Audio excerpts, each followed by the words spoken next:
back into the dialogue.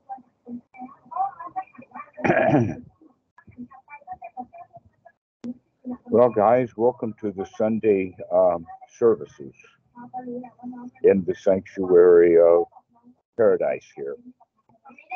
And may you see wherever you are also as paradise. Otherwise, it's a paradox.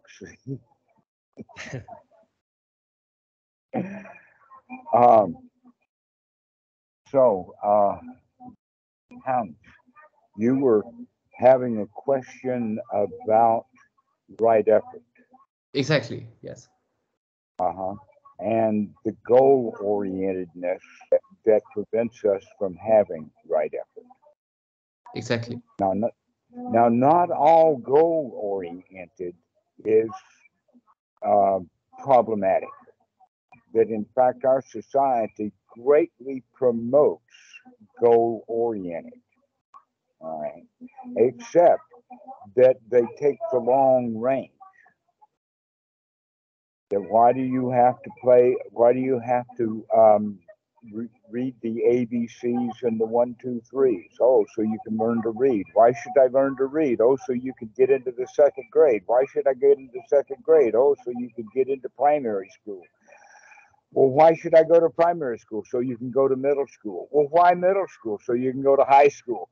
Well, why high school? So you can go to college. Well, why college? So I can get a job, and it just goes on and on and on and on and on in the sense of one big goal after another that is really the big problem in life is in the moment, those big goals we haven't already met.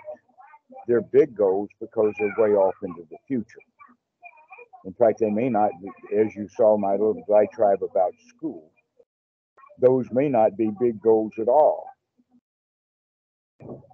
I mean, what's the point of getting out of middle school so you can go to high school? Especially when puberty is hitting you hard. So,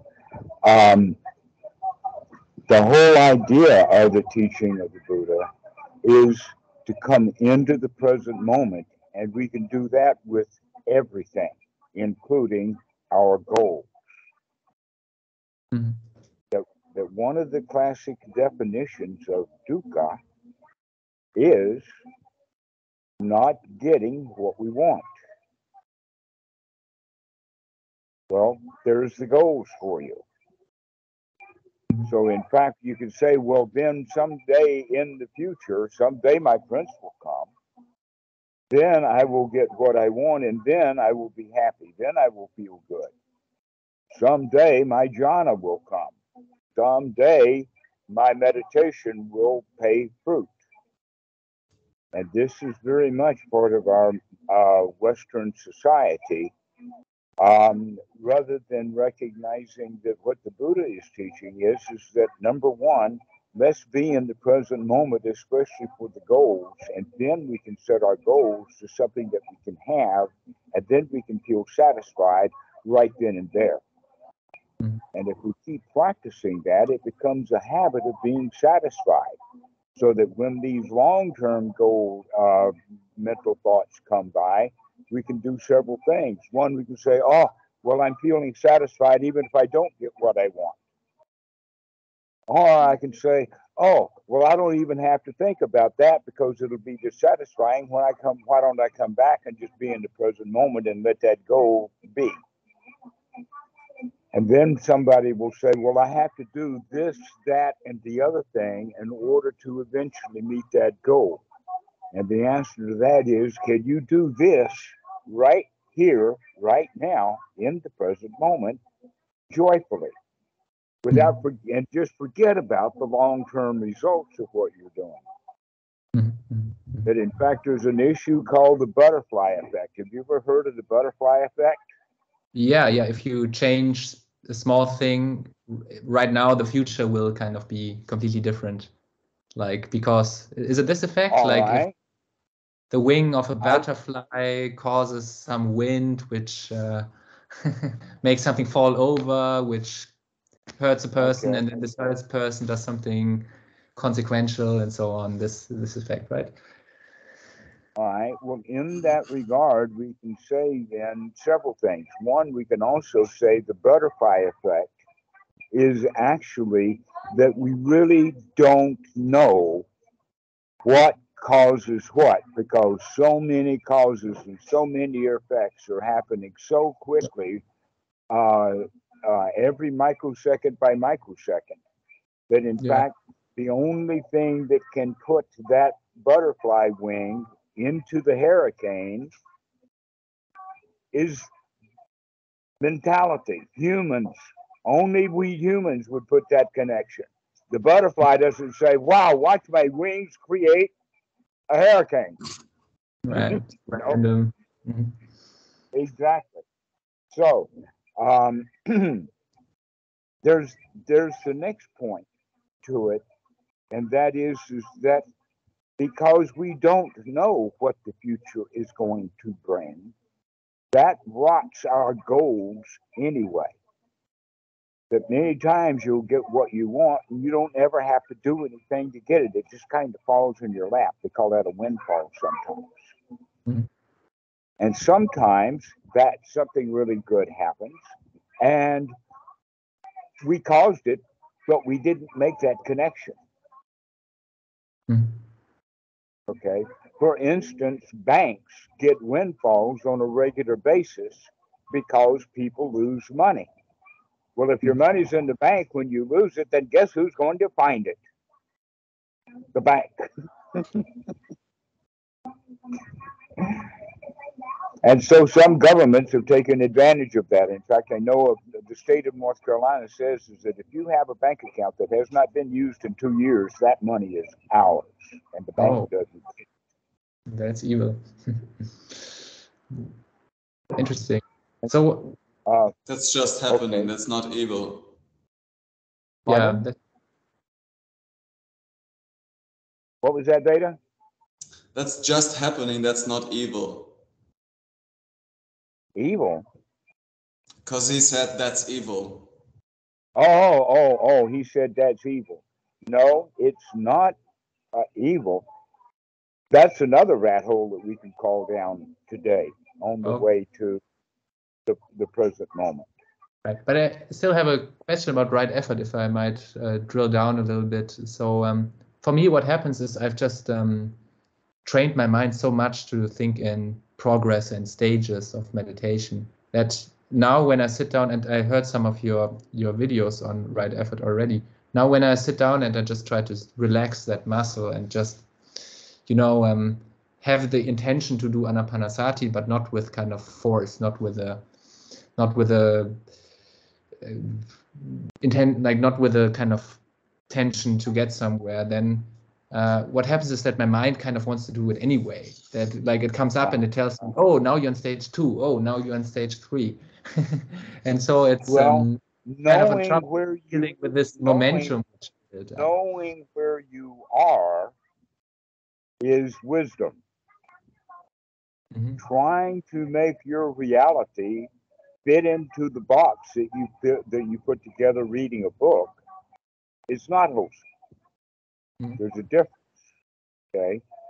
And let me give you this example. In the book, someplace or another, it was mentioned about ānāpānasati and the stages of ānāpānasati. Somewhere in the book, more than likely, it will mention that the fourth item that the Buddha mentions, and I'll say it like that because these are not steps at all.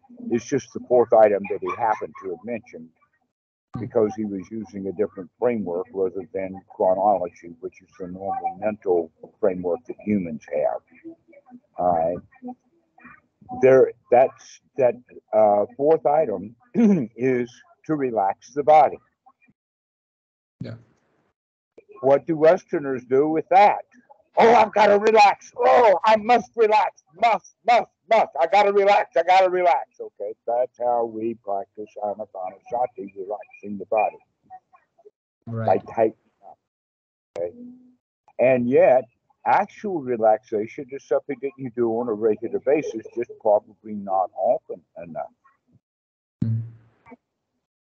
Right. And so in that regard, mostly Western meditation, just one of four possible examples using stage 4, and I say four possible examples, is because ānāpānasati is based upon the four foundations of mindfulness, and body is one of them.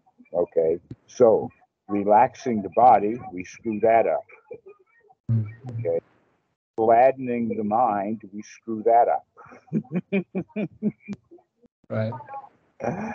And changing the way that we feel, we screw that up.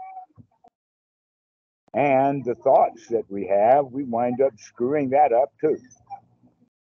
All right? Even though it's written down right there in the book. Mm-hmm.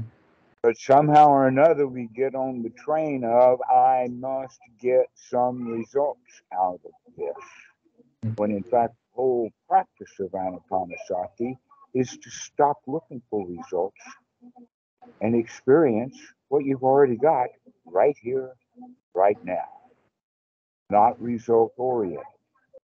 And as one goes through the various levels and stages of relaxation and feeling good and working with the body and working with the mind and fixing things up and removing unwholesome thoughts and feelings and all of that kind of stuff, that has a roadmap. And that roadmap is actually in several different occasions. One is the roadmap into nobility. Another one is the roadmap into jhana. Another one is the roadmap of what's needed to be looked for once the mind is in jhana, which is yet another roadmap of paticca. And all of these are roadmaps of how to figure out where you are and what's going on.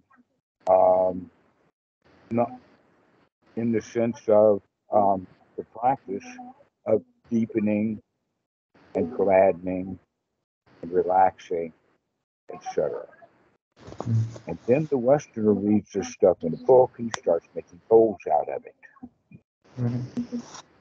Yeah, that's interesting. I think I'll look a bit into the gladdening part, because this is something I haven't really paid much attention to at all. And I kind of have this tendency to be disappointed when I get distracted, or even think that I'm bad at the practice and really thoughts like that. Okay. All right. Now let me say it this way. The gladdening of the mind is like a thread of knitting thread. And you know that knitters either take one or two balls with either one or two knitting needles, and that they knit, and as they knit, they use that ball up, which means that if things are not tied off correctly and whatnot, you can pull that thread and unravel the garment. Is that not true? Okay. Right. So, in that regard, what we're going to say is that we are using the gladdening of the mind as a thread to unravel what's going on in the mind. That really what the Buddha was talking about, and he talks, see, the word gladdening or brightening the mind is only in one place in the sutras that I know of, and that is in the ānāpānasati Sutta. But he's got it in many, many, many other places in a completely different language.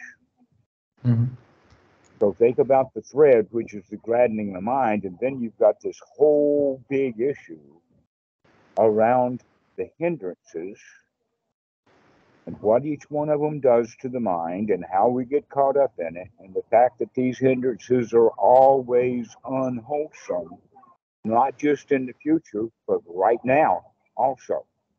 And that these hindrances are also unwholesome, and they're obstacles into being in the state that you want to be in. So the trick is that they are unwholesome.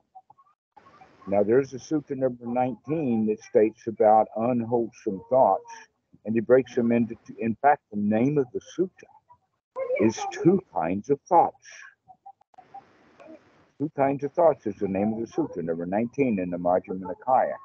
And in there, he's describing that there is a class of thoughts that have to do with actions and doings, taking things that are not given, harming other people, cruelty, getting what we want. All of those kind of thoughts have to do with actions and feelings. And then there's another kind of thought which doesn't. And we're going to be practicing the kind of thoughts that don't. But in fact, this is something very curious about the whole teachings of the Buddha. The Buddha does not give any specific directions of what you've got to do. He gives a whole lot of instructions about what we have to stop. Mhm. Okay, this is by a negative. This is that in fact it winds up, guess where, in sunyata, in emptiness. What is emptiness? Is when everything stops. Okay, and so we're looking for not adding something like gladdening the mind. But we're using the word gladdening as an operative or as a doing something, or in fact, actually what we're looking at is to stop doing something else, Mhm. which is normally not gladdening the mind, that we're hindering the mind from being gladdened when we're all thinking about things to do, places to go, having conversations with people in our minds, and all of that kind of stuff. Except that it's possible that you can have conversations in your mind that are wholesome, but most of the time they're not. And so we have to know the difference between those two. Mhm. And so this is what the Eightfold Noble Path is really all about, is to remember to look at what you're doing, to investigate with discernment, to see, is this thought that I'm having wholesome or not? Now, it's actually possible that you can string a set of words together, have that thought in the mind, and it's wholesome in one moment and not wholesome in another. In fact, an example of that would be everything is fine. Everything. You hear the difference in the way that it's, yes, one was wholesome and one was not wholesome. Yeah, right. Yeah. One was actually a lie. It's about the mental quality behind it, right? Is it metta or is it self-deception? I mean, if I have a problem, but I don't want to look at it, I guess it's not really equanimity, but aversion and so on. I guess this is the crucial thing, All right? right. Well, this is one of the ways then we can begin to discern in ānāpānasati and in the Satipatthana what's actually different between the mind and the mind's objects. Well, the mind's object says, I feel fine. But the state of mind is different than the objects of the mind. So we have to do a kind of investigation for both, are the objects of the mind wholesome and are the states of the mind wholesome? Hmm. And can we then begin to make a change to that by stopping the unwholesome quality? Hmm. And this is wherein lies the gladdening of the mind, which sounds like a positive thing to do. But basically what we're, the positive gladdening kind of things to do would be, wow, I don't have to do that. Wow, I don't have to have that argument in my head with Aunt Susie. Well, I do not have to think about the visa. That's another 3 months from now. Well, I do not have to think about getting the car fixed. If I don't go anyplace, I don't need the car. Right. So right now, I'm okay. So this is the way that we would gladden the mind, is always about right now. Let the future take care of itself. And right now, I don't have to do anything. But we still have to get food in our fridge and so on, right? And we have to, sometimes we have to help people. There's another way of talking about it. And that is that you mention that because you're afraid to do without food. So there's that fear element. If you're not afraid that you're doing, because you don't need any food right now. Right. but you're okay. You don't Yeah, need that's- any food right now. And if you do, it's probably really easy to get a hold of. You've got a refrigerator in the house. yeah, that's right. Right. Okay. But you immediately then, when you started talking about I've got to eat, you projected way off into the future when the refrigerator is empty. Yeah. But what if Yeah. I'm sick and I really need to see the doctor? Well, what if you really need to see the doctor? Why don't you go to the doctor? Yeah, that's right. If you need to see the doctor and you don't go to the doctor, that's kind of stupid, isn't it? That's not wisdom at all. That's right. The question is that when did you have the thought that you needed to see the doctor? Were you in fact having an illness that was progressing and you were watching and monitoring it carefully to figure out that what now it's time to actually go to the doctor? Yeah. Okay. Yeah. That's another way of doing it. Or did you kind of ignore what the body was doing until it started screaming at you, and then you said, oh, now I've got to go to the doctor, when in fact you just were watching what was going on. So now you're going to the doctor in a panic, where in the other regard, you could have gone leisurely because you had plenty of time because you knew what was going on all along. Right, right. So I'm curious, how does metta meditation fit into this kind of removing and stopping? Because that's something Funny that you should ask. All right. Funny thing, and I'm really glad that you're asking these diverse questions. We'll see if we can give short answers to short questions, rather than going through a complete talk. Can you repeat the question, please? Yeah, I was wondering, metta, how does metta fit in if it's about stopping doing things? Because that's something we kind of start doing, right? All right. The answer to that is that, first off, anyone who is practicing metta correctly, that is a form of gladdening the mind. Period. A dangerous form of gladdening the mind. It can become unwholesome really quickly. Okay, especially when you're saying, may all beings be happy, including poor old me, because I'm not happy. Why should you wish other people to give them a gift that you don't even have yourself? And that's often what happens with metta meditation, is that it turns sour quickly. Number two, the Buddha never taught metta as a meditation practice. But there is several suttas, one of which is about a group of people who were not bhikkhus, not under the Buddha's dispensation, that were practicing metta and advertised metta and talked about that the mind, in order to do metta, has to be free from the hindrances. And so the monks went back to the Buddha to talk to him about that, and the answer to the Buddha is that it's still, even though they have the hindrances removed, it's still not the practice, because it misses half the show. Okay? That in fact, here's the point. Metta is oriented to the outside.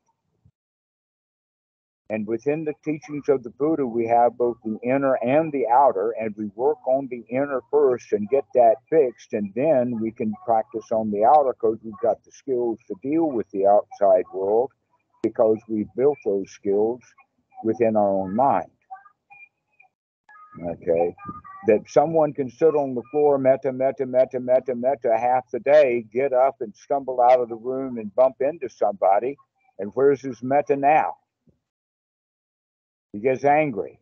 Okay, he's been practicing metta for 30 minutes or an hour, and he's angry in 10 seconds. All right.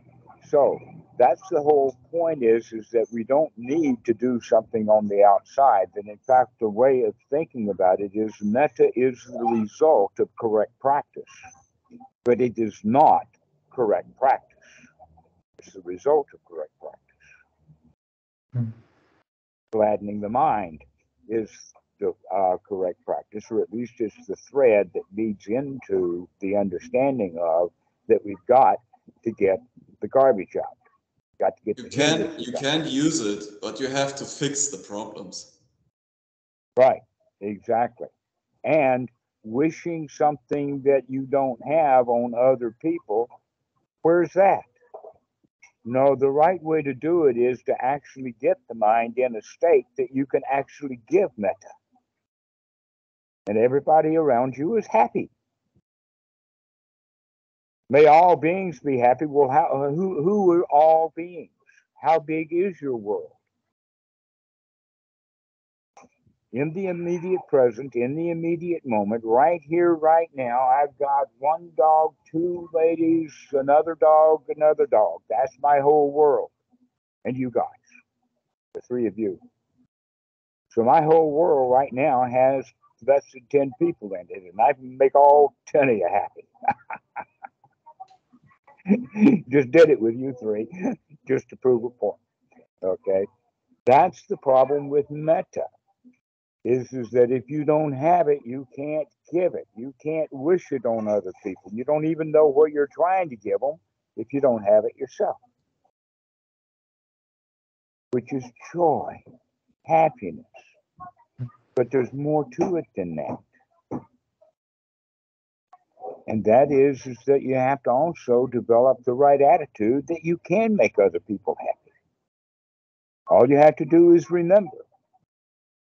And so when you're in the store with the sales clerk, if you can remember, you can make the sales clerk happy. Pay for some little old lady's chewing gum or something like that and make her happy too. But first we have to be happy ourselves, because otherwise it's... You have to develop the happiness, otherwise you've got nothing to give. Right. Makes sense. Yeah. They can...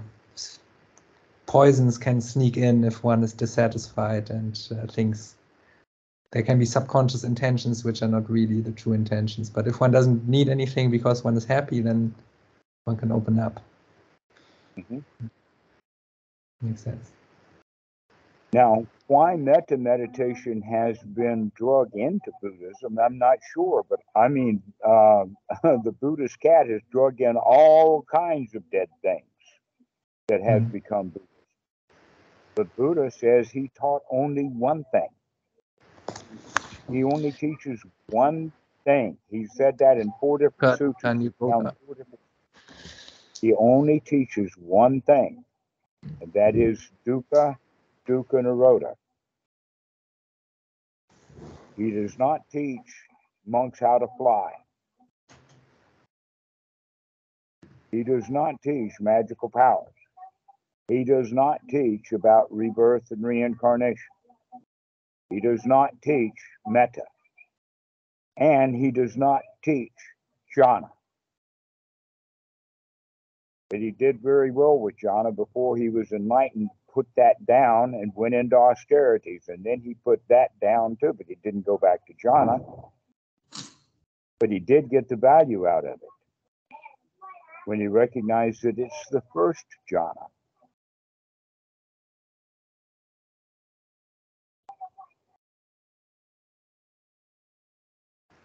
So what did he teach then? Did he teach ānāpānasati and gladdening the mind? He taught only one thing, and that is dukkha-nirodha. Right, but I guess maybe he taught him. Dukkha-nirodha. That's the Four Noble Truths, all packed up into 3 words. Right. That's what the Buddha taught. Didn't teach anything else. But when you unpack it, you unpack the second noble truth into the teaching of Paticca Samuppada, which is actually how the mind works. And he unpacks the third noble truth with ānāpānasati to get you out of your dukkha. And then he teaches the Eightfold Noble Paths as how to practice ānāpānasati. And in fact, one of the little tidbits or jokes that I've heard is that Bhikkhu Buddhadasa actually got into trouble way back when, in the 30s or 40s or something like that, for saying that the Buddha only taught one meditation, and that was ānāpānasati. Because before that, they all believed in whatever literature had been accumulated. I mean, there's a big, big, big pile of writings that have been accumulated around the Buddha. Some of them have been packaged into the basket, and now it's a whole wall full of books, some of which are quite large, like the Chipata and the Abhidhamma and the commentaries and the Visuddhimagga, and all of that stuff came later. And it's in the Visuddhimagga where they have 40 meditations, where in fact the Buddha didn't teach 40 meditations at all. But you have to go to the suttas to find out what the Buddha taught. Buddha didn't teach the commentaries. He was dead for hundreds of years. And so he didn't teach that. That was done by other people who really, really wanted to know what the Buddha taught. They didn't have access to books, and so they wrote their own. Just like the Westerners are doing today. They don't have the real stuff, and so they go writing their own. Amazon.com is full of them. Okay, so there's Illuminated and this and that and all kinds of different books that were written by people who were still wannabes. And it's a whole lot better to go back to the teaching of the Buddha and practice what he taught. Okay, and so that means that we can kind of go away from all of that stuff and stay right down to the bare points. And they all fit together in a neat little package. The Four Noble Truths, the Eightfold Noble Path, and how these Four Noble Truths work in practice is the ānāpānasati for getting us immediately out of dukkha into sukha. And yet the Western mentality is that, oh, this is a long, drawn-out process. Sort of like I'm going to build a basement. And so I have to shovel one shovel at a time until I'm finally down to the bottom of the basement. But the Buddha's way is, oh, let me take a shovel full of dirt and see what that feels like. Let me take one more shovel of dirt. Maybe I'm finished now. I don't know. Maybe I'll get used to it and start liking it. But if you've got the idea of digging a basement, you'll push it too far, you'll work too hard, you want so much, you get dirty, and you still don't have that basement. And so you're out there in pain and suffering, digging that hole, instead of looking at how you're feeling while you're doing each one of them. That in fact, we were probably quite well off before we started digging. Didn't need that basement after all. It's just something, an idea that I wanted. And believe me, I've got all kinds of ideas. Then I can put them down and say, never mind, I don't need that. I'll only have ideas about the things that I can actually easily do and easily have, and then my whole life is easy. And if I have ideas that are going to take a lot of work and take a lot of time, then I'm going to be unhappy until I get it. And then I'll have some other idea about some big project, and I want that too. And so there's no end to the struggle. What we have to practice is learning to be satisfied in this present moment. That's the whole teaching. Just come immediately out of the dukkha into the sukha. We can use that thread again, the gladdening of the mind, in order to do that. By stopping the unwholesome thought, start talking ourselves into feeling good, and then we begin to feel good. So, if the Buddha is saying dukkha-nirodha, or come into a state of sukha, let's define what sukha is. Because a lot of people have magical ideas about what the goal of the Buddha is, and there's really no goal at all that you can't get right now. So, sukha is defined as feeling safe, feeling secure, feeling comfortable right now. And when you feel safe, secure, and comfortable right now, you wind up feeling satisfied right here, right now. And when you feel safe, secure, comfortable, and satisfied, that's sukha. Where's the dukkha?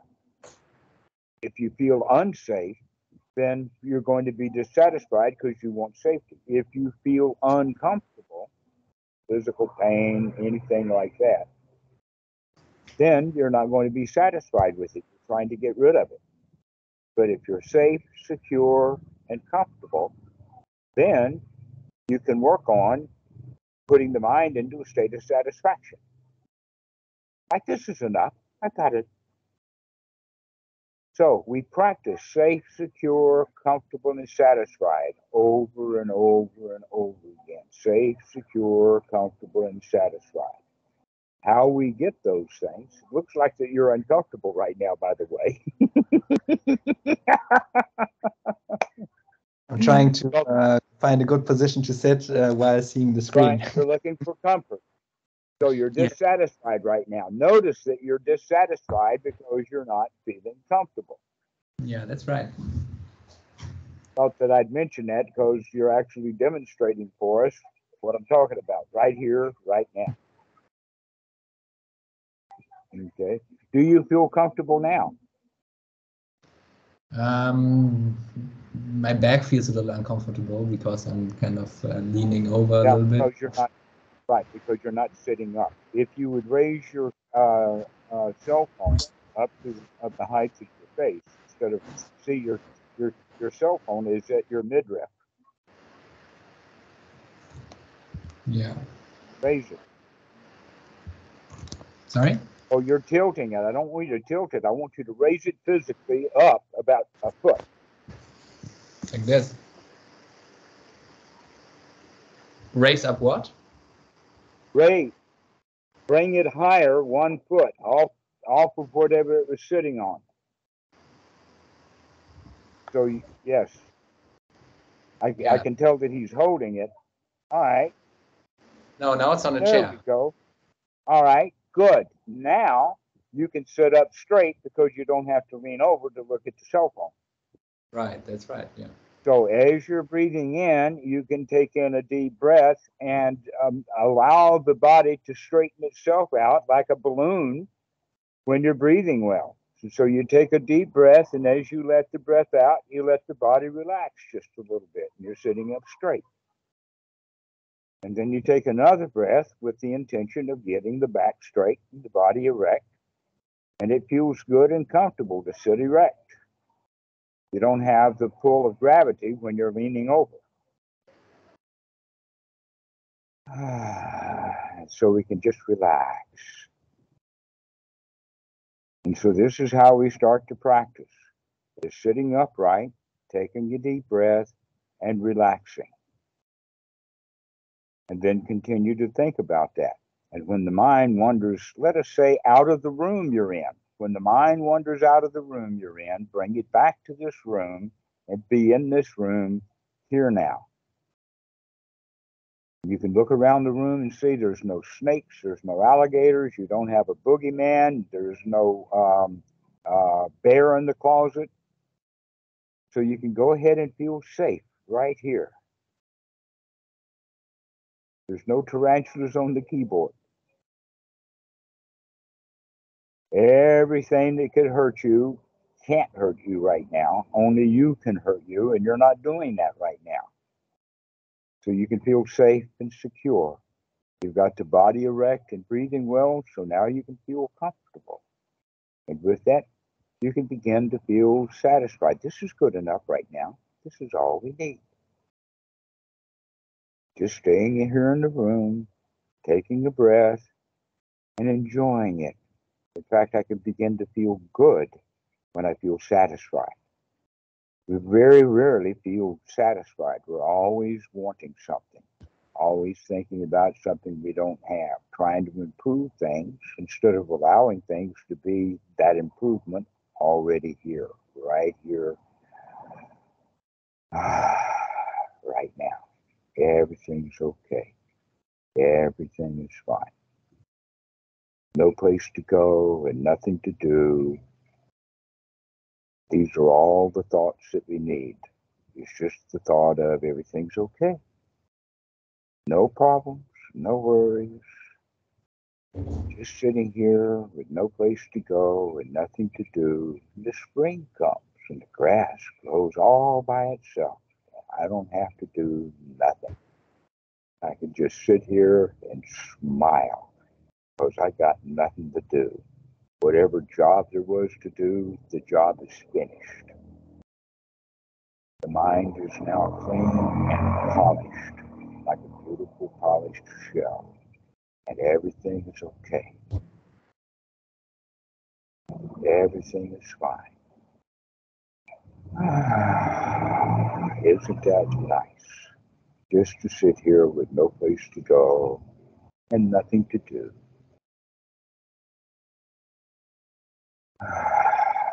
Wow, this is great. This is really, really good to sit here and feel. And you know, I can do this again. I can do this again and again and again because I've got the skills to remember to put myself into a really nice state, feeling comfortable, safe, and secure. Leads to satisfaction and then into success. Yes, I got it. I can do this. Wow, do I feel good. And so now that I've got myself into such a marvelous state, I can just continue on with this talk and have no problems at all. And everything is okay, and nothing to do, and no place to go.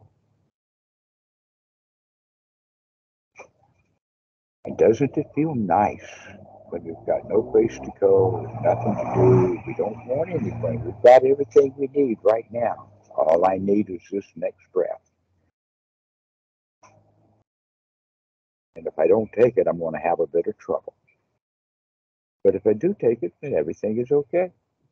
So all I really want is the next breath. Let's go ahead and enjoy it. We've got everything we want. Completely successful.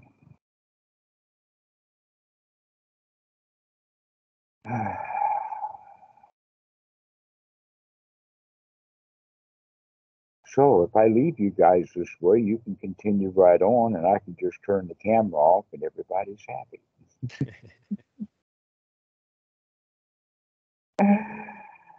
Or we can continue on. Does anybody have anything else to say? Yes. Yes, okay. You were going to say, you were going to wave off and now you want to talk. I got it. Things change quickly. Yes, very much so. Exactly. The question is about the third part of the foundations of mindfulness in regards to the ānāpānasati practice. So step 10 and 11, composing the mind. How would that be a little bit more explicitly explained? Okay. The problem is that the people do not understand the definitions of the Pali words. Mm. And one of the ways that we can look at it is that the people who talked to the Buddha in his native language, in their native language, they already knew the language. They knew what he was talking about. And so when he used the word, they understood it. 2,500 years later, after all kinds of people trying with all kinds of ways to figure out what the word meant, we've gotten confused. And so a better way of doing it is to go back and let's get correct definitions of our words first, and then we'll know how to apply them in the context of ānāpānasati. And so this composure of mine, actually the Pali word in there is the word samādhi. And samādhi actually means organization, unification, bringing things together, functioning correctly. So it's natural self-collection. It's right. So when the mind is correctly organized, the mind is liberated. What is it liberated from? Among other things, disorganization. It's also liberated from unwholesome thoughts. which means it's liberated from dukkha, right here, right now. Thank you. That's what step 10 and 11 are. To where 11 and 12. To where step, so you're talking about step 9, 10, 11, and 12. 9 is actually the investigation of the mind, to look at it, to see what mind states we have, as well as what objects are in the mind. Step 10 then is just the right effort to change it, to gladden the mind. But with that gladdening the mind, we're pulling the string into the sense of unraveling all of the hindrances and throwing them out. Okay? So that's what the gladdening of the mind is, the brightening of the mind, or let us say just pulling it out of the gutter, pulling it out of the sewer. If we fell into the sewer, so let's pick ourselves up, clean ourselves off, boogie on down the road, mindful that there's a gutter right there. And we're not going to go step in it again. This is the practice then, is to clean the mind with the wholesome. And then that, because it's wholesome, liberates the mind so that it's free from dukkha, which also means secluded from scatter, secluded from the things that will keep the mind from being a unified, organized mind. Which is, by the way, this step 12 of ānāpānasati is, guess what? It's also on the Eightfold Noble Path of right unification of mind. This is it. The composing dudes want to do something, and the real Pali is just make it clean, and it's how it's supposed to be. Right, that's how it's already supposed to be. And so let's look at the few things then that we can guarantee means that the mind is not organized. All right, when we are in doubt about the practice, oh, how do I practice? How do I illuminate this mind? Let me read this next chapter, all of that kind of stuff, wanting something. The mind is not unified, it's not organized, and it's not liberated. Another one, lying. So if we are in doubt, in confusion, if we're lying, if we want something, any of those states means that the mind is not liberated from them. And when the mind is liberated from unwholesome thoughts, then it will become unified. Now, we can talk about that in the sense of psychology in the way of that the parent ego state sets standards. The Buddha talks about them also in the sense of Sila Bhatta Paramasa, that we go around having rules and standards and ways things are supposed to be, and then we judge ourselves on a regular basis to see if we're up to scratch or not according to the set of rules, set of standards, which means that we generally fail at our own standards. Our own standards are higher than, in other words, if people are practicing meditation to get something like enlightenment, that means the standard is way up there called enlightenment, and poor me, son of a gun, I'm down here and I'm not good enough, right?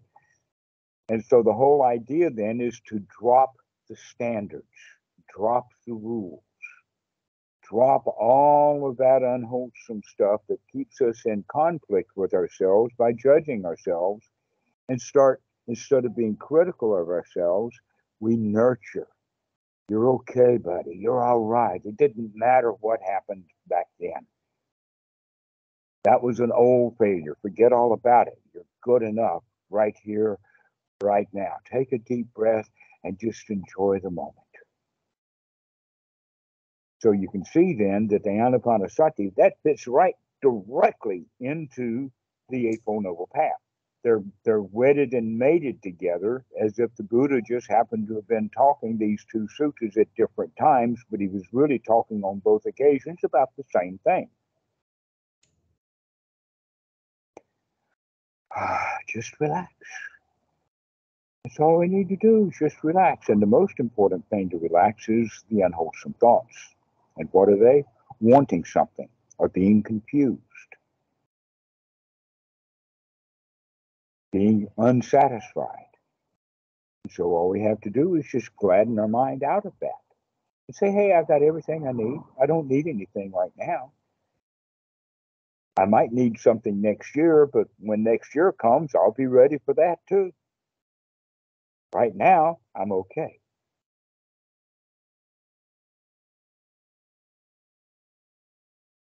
I often use the example of the visa office because I've got a retirement visa and I have to go for a visa once a year over to Koh Samui, but we also have to go once a quarter every 30 days for the check-in. And they always want an enormous amount of piece of paper. So now I go happily, get an enormous amount of piece of paper, waltz right in there and have a really good conversation with the guy, and everything is cool. With your t-shirt and your shoes on. I'm sorry, what? With your t-shirt and your shoes on, your occasion. Yes, yes. Because that's part of the uniform to wear is the shoes and the shirt.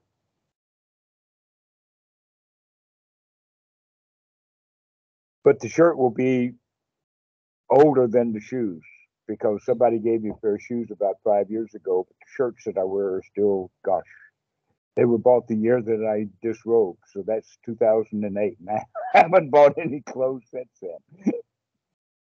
Still wearing the same ones. Because it fits. I mean, there's no tears or rips or whatever. The buttons still work. And so it's good enough. Just old. That's okay.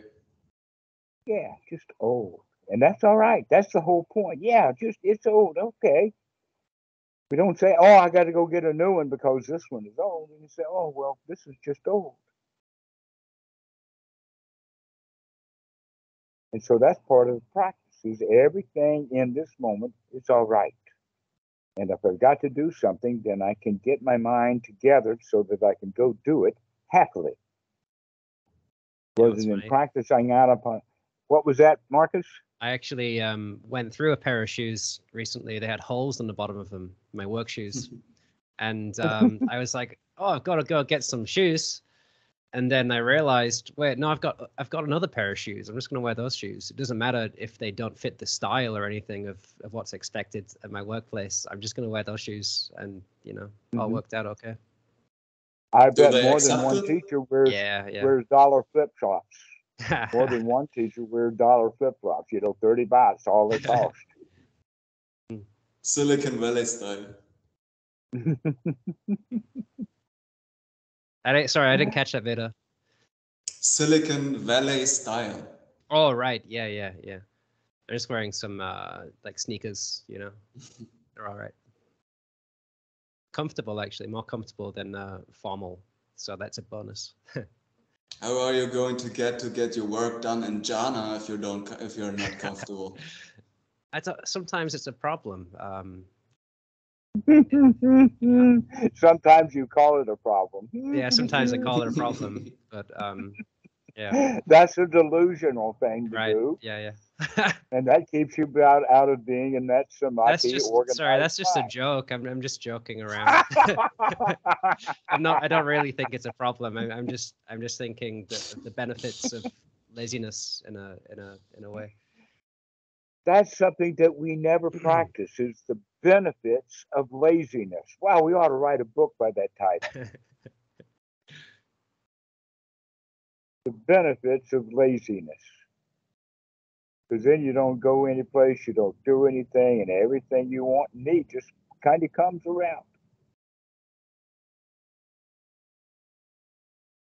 Or in this case, no place to go and nothing to do, and the wife comes and the refrigerator fuels itself.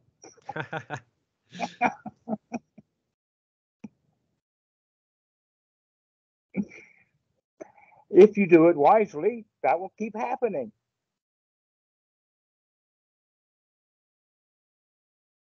So, this has been a really joyful time. I'm glad that we actually had a moment of practice, actual practice. So let's end on that. Let's just recognize that we don't have to wish the world greatness or goodness. We don't need the world to be happy. All we need is this moment right here. Is all we need.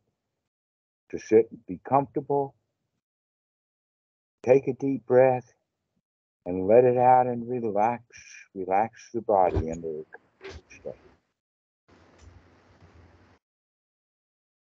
As we sit here with no place to go and nothing to do, we begin to have thoughts about, wow, isn't it nice if I could just stand here or sit here and be lazy? Wow, it feels so good to do nothing at all. Wow, I've been spending so much time doing too much, and now I don't do anything, and I feel really good. The more we do, the less good we feel, and the less we do, the better we feel. So let's just be lazy.